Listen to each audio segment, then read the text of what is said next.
Talk about Michael Domingue. Michael Domingue is the president of Haiti from 1874 to 1876.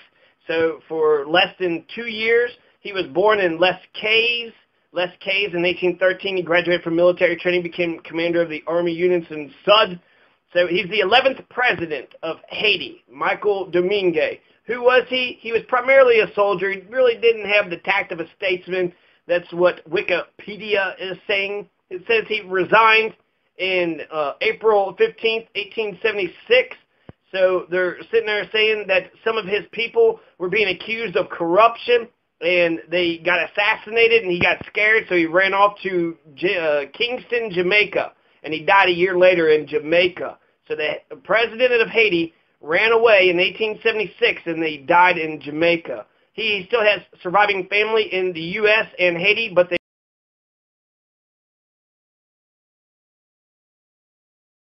run down all of the elections that Haiti's had after Baby Doc. So you had Papa Doc for 15 years, Baby Doc for 14 years, 1986.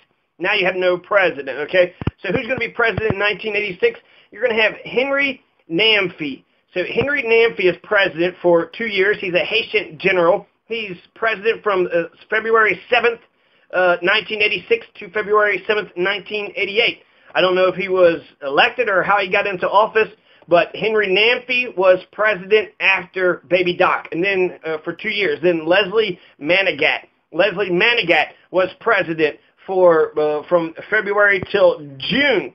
So for whatever reason, February till June. So February, March, April, May, June. For 4 months, Leslie Manigat was president, and then Henry Namfi is president again from July, August, September. So Henry Namfi makes a triumphant. After Henry Namfi, you have Prosper Avril. Prosper Avril is going to be president from September, October, November, December, January, February, March, for a year and 6 months. So Prosper Avril is actually going to be president for a year and a half. But for 3 days, you actually have Harold Abraham. Harold Abraham was president for 3 days, the provisional president. Then you had Eartha Pascal Troulat. Then you had Jean-Bertrand Aristide. And Aristide's the first elected one, and he was president for about 8 months, February to September in 1991. Then coup d'etat, Raoul Cedras. So Raoul Cedras is going to be a malboite volé motherfucker. So Raoul Cedras is a former military officer who took over by coup d'etat, by force, by pure force. There is no consent of the government, no democracy.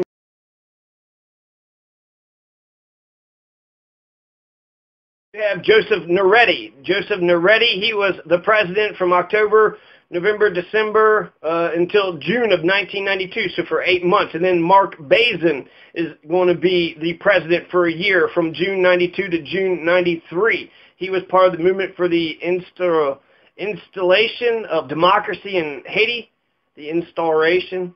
So Jean-Bertrand Aristide is going to get back into power, finish up his term, June 1993 up till May 1994. He's part of the Lavalas political organization, which is the first family after the flood. Then you have Emile Jeunacent, who's independent, May 1994 to October 1994. May, June, July, August, October. So for about 4 or 5 months. And then Jean-Bertrand Aristide comes back again for a year and a half. So Jean-Bertrand Aristide has had many. Bertrand Aristide gets in again, so October 1994 until February 1996, and he's going to get another coup d'etat. He just keeps getting, so René Préval is going to be the new president. He's still part of the family Lavalas, so they're part of the Lavalas political organization, but René Préval is going to be president for 5 years, for 5 fucking years, from February 7th until 96 to 2001. So on February 7th is when Baby Doc got the fuck out of Dodge, and then the 87 Constitution said that the presidency must begin and end on February 7th. So he probably was elected, right, for 5 years, but it's right after Jean-Bertrand Aristide with the, okay, so there's actually 4 presidencies. Jean-Bertrand Aristide had 4 presidencies. He had a presidency in 1991, and he had a presidency 93 and 94. He had a presidency presidency from 94 to 96. So we could say it's a staggered election from 91 to 96 because that's February 7th. So he actually does stay in there for his 5 years, right? Supposedly he was there for 5 years, but during John Bertrand Aristide's 5 years, he had 4 other presidents. So that's why his terms are staggered. Raoul Cedras, Joseph Neretti, Marc Bazin, and Emile Jonnassaint were presidents under his term. So Jean Bertrand Aristide wasn't allowed to be president, and those other 4 malboite vole motherfuckers were. So after René Prévost is president, 2001, he steps down. Jean Bertrand Aristide comes back again, and then he's overthrown again. So first it was by Papa Bush, and then it was by Baby Bush. This time, February 2004. So he got the rule from 2001 to 2004 uninterrupted. But then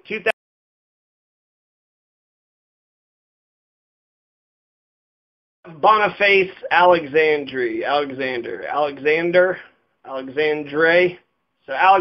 Boniface Alexandre. He takes over after Aristide's coup d'etat, and he runs for 2 years. So anytime your president is coup d'etat, you know, I think it's okay for the Haitian people to go fucking ape shit, because it seems like you have these foreign governments taking your president, and instead of saying, hey, give us our president back, they're like, well, let's just have elections and elect a different president. Why would you keep doing that? So this is the L'Espoir Party, the Hope Party, and then the Unite Party. So René Prévost was the president up until 2001, then Aristide to 2004, then Boniface Alexandre to 2006. René Prévost gets back in again, serves for 5 years, 2006 to 2011, and then Michael Martelly, 2011 to 2011. Michael Martelly wins the election in 2011, May 2011, and he serves until February 7th, 2016. And for a week, there was no president. He stepped down during his constitutional thing. Nobody was going to tell Michael Martelly that he was a dictator, so he peacefully stepped down. He's part of the Réponse Paysanne, the Peasant Response Party. He's also the Tête Calée Party, the bald-headed party. After Michael Martelly steps down for a week, the Council of Ministers ran shit, and then Joe Cellermy Prevert. So Prevert, I don't know why anybody would allow themselves to be called Prevert, but there he is. So Prevert ran Haiti for a year from February 14th, 2016 to February 7th, 2017. He was part of the Unite Party. So this is the Prevert Unite Party, is the same party as René Prévost. And then after Prevert was Jovenel.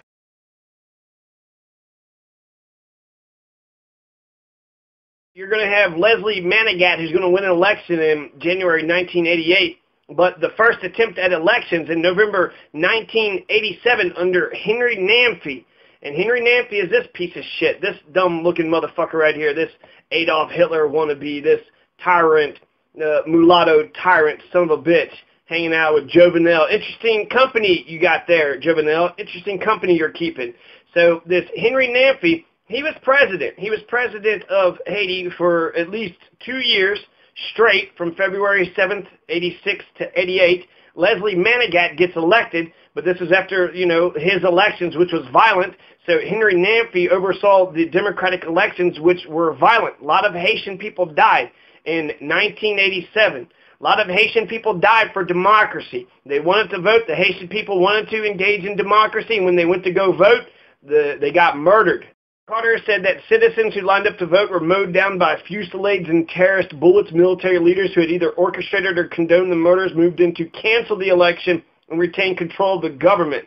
And this is Jimmy Carter. This is what Jimmy Carter was saying about the elections in 1987 in Haiti. In 1987, there was a bunch of people: Marc Bazin, Gerard Gorge, Louis Dejoie, Silvio Claude, Hubert de Ron Serre, Leslie Manigat, Gregory Eugene, René Theodore Francois Latortu, Gerald Philippe Auguste Rosny des Roches. So these are all the people that were running for president. 2 of them were assassinated.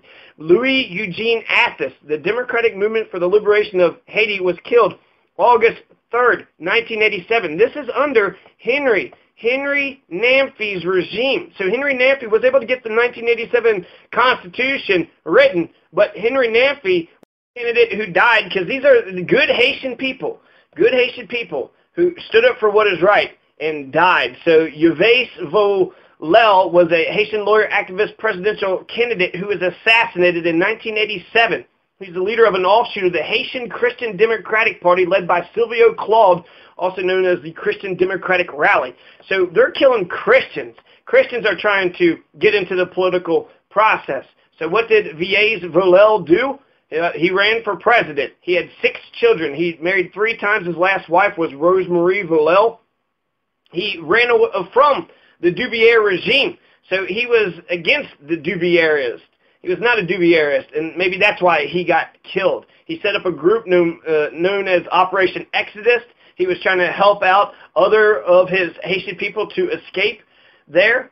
Now, he became a candidate in the 1987 general election. Dubierists really hated the communists, right? So Ronald Reagan, he didn't give any of the money. That started in 1971 under the Nixon administration. They started the USAID program. But before USAID, Ronald Reagan, he respected, I think, Papa Doc. He hated Papa Doc because he was killing his own people, but it was his country. He was running his country how he wanted to, and he hated communists. He hated communists. So therefore, you did not have a pretense to invade. The United States did not have a pretense to invade the Papa Doc regime because they already hated communists to begin with. So when these Louis Eugene Athos, a candidate for the Social Democratic Party, was killed outside a church in Leogani, the mob was yelling, "Kill the communist." So these are the 1987 presidential elections. There's 30 different people. You have this Volel, Yves Volel, who said that there should be a moratorium on any of the Dubieres from ever running for president ever again. But Henry Namfi had a reputation for being honest and apolitical. He had some trouble in his early weeks of power, right? He ran Haiti for 2 years. You ever saw the 1987 elections, which a lot of people died? There's 2 assassinations, and there was a lot of violence. A lot of students, 30 students, were killed and murdered. So the Haitian people have fought and died for democracy, to be able to vote, so that the consent of the governed, so that they actually have a choice in their government. Instead of just having a military dictatorship, instead of just having a king and queen, they actually are participating, and they believe that the people, they want a government of, by, and for the people, just like Abraham Lincoln said. So Henry Namfi was said to be a Dubierist without Dubier. So he's carrying on Dubier's bullshit. He's very much, he got the 1987 Constitution, which is the current Constitution that Haiti has today. But with the presidential elections in 1987, most of them were Dubier. The election of 1987 was a farce also. Well, not a farce, but it was, people died. People died. So 2 candidates were killed, and then 30 to 300 voters, okay? And this is troops led by Service Intelligence National Member Lieutenant Colonel Jean-Claude Paul. Who the fuck is Jean-Claude Paul? That is worthy of a video all onto itself. So the election was canceled 3 hours after the polls had opened because the troops, the Haitian troops, led by the Service Day Intelligence National Member Lieutenant Colonel Jean-Claude Paul, killed 30 to 300 Haitian citizens on election day. So then there's going to be the 1988 elections. There's a turnout of 4%. There wasn't a high turnout rate for the Constituent Assembly for the Constitution, but they did ban Dubier. The 1987 presidential elections, which you see 30 to 300 Haitian people get killed, Haitian citizens, regular citizens who just want to participate in their government. They want to have a choice. There was no more Papa Doc or Baby Doc. Now there was going to be a democracy. They go there, and Jean-Claude Paul fucking kills them all. He don't give a shit. He's part of the illegal drug trade, so he's a fucking drug, thing. Jean-Claude Paul, Haitian military officer, is indicted by Miami court trafficking cocaine. He was responsible for security in Port-au-Prince during the summer of 1987. He killed more than 30 people. His soldiers did not protect an attack on a Roman Catholic church. This says this month, whenever this was written. Paul is commander of the Dessalines Barracks. So when he was transferred by Henry Namfi as part of the number of military reassignments by Namfi to Army headquarters and made assistant head of general staff, Paul telephoned President Jean-Claude Paul was the one that was killing Haitian people when they tried to go vote. Jean-Claude Paul is also going to be part of the June 1988 Haitian coup d'etat. So you had the 1987 elections, which was held at the end of the year. and all these murders had happened. They canceled the election. There was a victor, but they went ahead and said, let's redo the election. So they went ahead and had new elections. Remember, this is all under Henry Namfi. So this is under the presidency of Henry Namfi. And Henry Namfi had the 1988 elections, and the victor was Leslie Manigat. So Leslie Manigat became the president as of January 24th, but he was removed June 20th in a military coup by, guess who? Henry Namfi and Jean-Claude Paul. So Jean-Claude Paul was the one that was killing people, and Henry Namfi is friends with Jean-Claude Paul. He killed Haitians, 30 to 300 Haitians on election day for a vote. Unfortunately, or maybe fortunately, Jean-Claude Paul is going to be found dead in his home in suburban Le Boulay, Haiti, November 7th, 1988. So at the end of 1988, Jean-Claude Paul is going to die. But you had Namfi, who overthrew Leslie Manigat. Leslie Manigat was the legitimately elected leader of Haiti in 1988 elections. Then, but instead of acknowledging his authority, you had Jean-Claude Paul with Namfi, Henry Namfi. And so Henry Namfi is going to go back. He's going to overthrow the government with Jean-Claude Paul by his side. But then Jean-Claude Paul is going to die just a few more months later. So was Jean-Claude Paul patsy of Henry Namfi? So Henry Namfi, he was known, he had a new council. They had difficulty exercising this authority because it was right after the baby. 1988 was actually a pretty exciting year for Henry Namfi. You had two coups d'etats. You had an election. So an election came up. Leslie Manigat won by over 50% of the 4% turnout. So he had a majority mandate of those who had voted. Leslie Manigat was the rightful president. Henry Namfi overthrows him on June 20th, 1988. Manigat won the military-controlled Haitian presidential election. Military-controlled, that doesn't mean it's wrong. If anything, that was it was military-controlled because you had massacres under Henry Namfi's 1987 elections. I mean, there was 2 assassinations, and 30 to 300 Haitian citizens were assassinated because of Henry Namfi. So June 14th, 1988, a number of military reassignments were made by Henry Namfi, including the transfer of Colonel Jean-Claude Paul to Army headquarters, making him assistant head of the general staff. Paul telephoned President Leslie Manigat to protest the Leslie Manigat sees what Henry Namfi is all about, and June 19th, he fires Namfi. He says, Henry Namfi, you're fired.